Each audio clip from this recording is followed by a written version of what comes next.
पद में लिखा है, क्योंकि उसने यानी यीशु मसीह ने एक ही चढ़ावे के द्वारा उन्हें जो पवित्र किए जाते हैं, यानी कि हम लोग सर्वदा के लिए सिद्ध कर दिए गए हैं।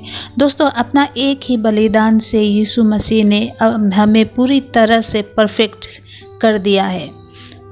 ये बात याद रखना और समझना बहुत ही ज़रूरी है कि यीशु मसीह ने उन लोगों को परफेक्ट सिद्ध कर दिया है जिन लोगों को उसने पवित्र ठहराया है, और ये सब एक ही बलिदान से हुआ है। दोस्तों, हम सब ये जानते हैं कि मनुष्य जाति आदम की वाटिका के दिनों से ही पाप में गिरा हुआ है। तब से कोई भी परफेक्ट नहीं है या कहे कि सिद्ध नहीं रहा, लेकिन यीशु मसीह द्वारा जो लोग परफेक्ट किए गए हैं, सिद्ध किए गए हैं, उन्हें कलीसिया या एक्लेसिया के कहा जाता है।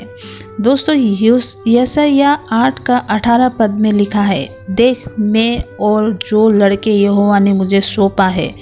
दोस्तों, यहाँ पर मैं यानी यीशु मसीह, लड़के यानी विश्वास करने वाले लोग।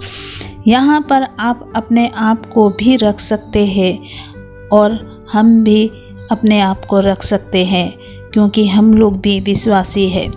अगर आप विश्वासी हैं तो ज़रूर खुद को इस स्थान पर रख सकते हैं।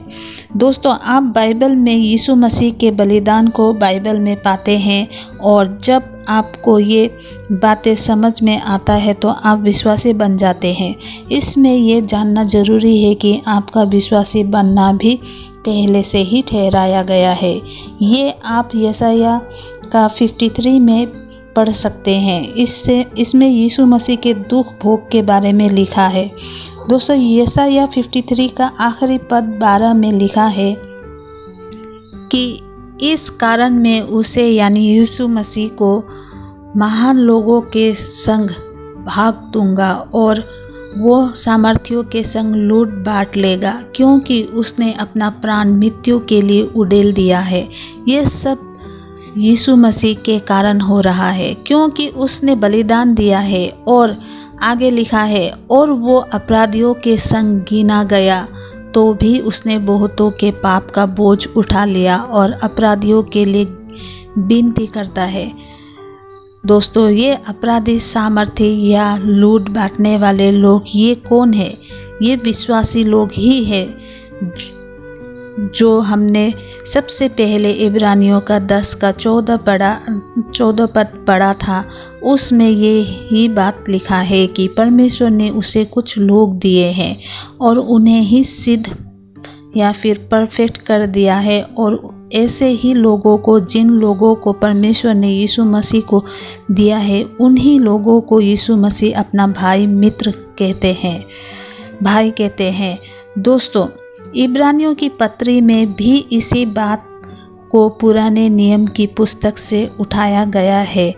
आप देख सकते हैं, इब्रानियों की पुस्तक 2 अध्याय का 11 पद में लिखा है, क्योंकि पवित्र करने वाला यानी यीशु मसीह और जो पवित्र किए जाते हैं, मतलब हम लोग सब एक ही मूल से हैं। इसी कारण वो भाई कहने से लजाता नहीं है। दोस्तों, अगर आप और मैं अगर विश्वासी है तो हमें ठहराया गया है, इसीलिए हमें वो यानी यीशु मसीह भाई कहकर बुलाता है, और इसमें उसे यानी यीशु मसीह को कोई भी शर्म नहीं है। और इतना ही नहीं, हमें सिद्ध भी किया गया है परमेश्वर के द्वारा। इब्रानियों 2 अध्याय का 12 और 13 पद में लिखा है, पर कहता है, मैं तेरा नाम भाइयों के बीच में सुनाऊंगा, सभा के बीच में तेरा भजन गाऊंगा। और फिर ये कि मैं उस पर भरोसा रखूंगा, और फिर ये कि देख मैं उन लड़कों सहित जिसे परमेश्वर ने मुझे दिया है। दोस्तों, परमेश्वर ने विश्वासियों को यीशु मसीह का भाई ठहराया हुआ है। पुराने नियम से लेकर नए नियम के समय तक, पुराने समय से लेकर आज तक और अंत तक, क्योंकि आप सभी जानते हैं कि वचन कभी ना तो बदला है और ना बदलेगा। परमेश्वर ने जो लड़के उसे यानी यीशु मसीह को सौंपा वो हम विश्वासी है। इसीलिए यीशु मसीह हमें भाई कहने से ना तो लजाया है और ना तो लजाता है।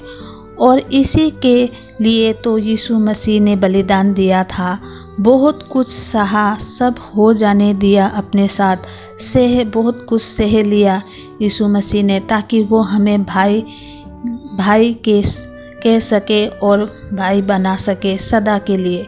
मृत्यु के पश्चात जी उठने के बाद जब यीशु मसीह मरियम मगदलिनी से यीशु मिलते हैं तो यीशु कहते हैं मुझे मत छू, पर आगे कहते हैं, जिसे आप यूहन्ना के 20 अध्याय का 17 पद में पढ़ सकते हैं, मुझे मत छू क्योंकि मैं अब तक पिता के पास ऊपर नहीं गया, परंतु मेरे भाइयों के पास जाकर के दे कि मैं अपने पिता और तुम्हारे पिता और अपने परमेश्वर और तुम्हारे परमेश्वर के पास ऊपर जाता हूँ। इस पद से साफ पता चलता है कि परमेश्वर ने हमें यीशु मसीह को सौंपा है और हम उसके भाई हैं। आप फिर से एक बार देख सकते हैं यशायाह 1 का 18 पद की परमेश्वर ने हमें यीशु मसीह को सौंपा है। तो दोस्तों, आज का ये मैसेज कैसा लगा please like share and subscribe कीजिएगा। मेरे अगले वीडियो आने तक आप सब बने रहिएगा। तब तक के लिए सबको जय मसीह की।